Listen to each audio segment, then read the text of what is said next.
అంత మాత్రం కాకుండా మీరు యోర్దానును దాటి వెళ్ళబోతున్న దేశంలో మీరు దీర్ఘాయుష్మంతులు అవ్వాలంటే దీనిని బట్టి మాత్రమే సాధ్యం అన్నాడు. ఇశ్రాయేలు ప్రజలు ప్రయాణం చేసుకుంటూ వచ్చారు కదా, దాదాపుగా 40 సంవత్సరాలు ప్రయాణం చేసుకుంటూ వచ్చారు.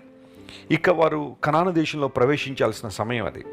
ఆ సమయంలో కనాను దేశంలో ప్రవేశించడానికి ముందు దైవజనుడు చెబుతున్న మాట, మీరు నదిని దాటి ఏ దేశంలోకైతే వెళుతున్నారో అక్కడ మీరు దీర్ఘాయువును అనుభవించాలంటే, సుఖముగా జరుగు సంవత్సరములు మీరు అనుభవించాలి అంటే దేవుని మాటకు మీరు లోబడాలి. ఈ మాటలు ఎందుకు మీరు లక్ష్యం ఉంచాలని ఓ చక్కని మాట దైవజనుడు తెలియజేశాడు.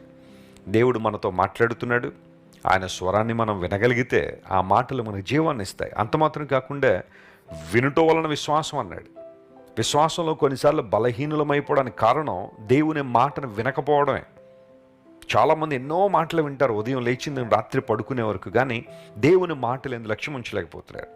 దేవుని మాట వింటే మనకు ఆరోగ్యం ఉంది. ఆయన మాటలు మనకు ఆశీర్వాదాన్ని ఇస్తాయి. ఒకరోజు సందర్భంలో దేవుడు అన్నాడు, అయ్యో ఇశ్రాయేలు, నీవు నా మాట వినిన యెడల ఎంత మేలు. అయ్యో అనే మాట ఎప్పుడు వాడతామంటే ఒక నష్టం జరిగినప్పుడు లేదా ఒక ఇబ్బందికర పరిస్థితులు ఇరుక్కున్నప్పుడు అయ్యో అనే పదాన్ని వాడతాం. దేవుడు కూడా అంటున్నాడు, నువ్వు నా మాట వినుంటే, నా మాటను లక్ష్యపెట్టుంటే నీకెంతో మేలు జరిగి ఉండేది. దేవుని బిడ్డలారా, ఈరోజు దేవుడు మనకిస్తున్న వాగ్దానం ఏంటంటే, దేవుని మాటలు నిరర్థకం కావట్లేదు, అవి మనకు జీవాన్ని ఇస్తున్నాయి. యోర్దాను దాటి కనాను దేశంలో ప్రవేశించినప్పుడు ఆ మాటలు మనకు దీర్ఘాయుష్మంతులు అవడానికి ఉపయోగపడుతున్నాయి. ఈ గొప్ప వాగ్దానాన్ని ఈరోజు మనం క్లెయిమ్ చేసి ప్రభువును స్తుతించి ఆయన వైపు చూద్దాం.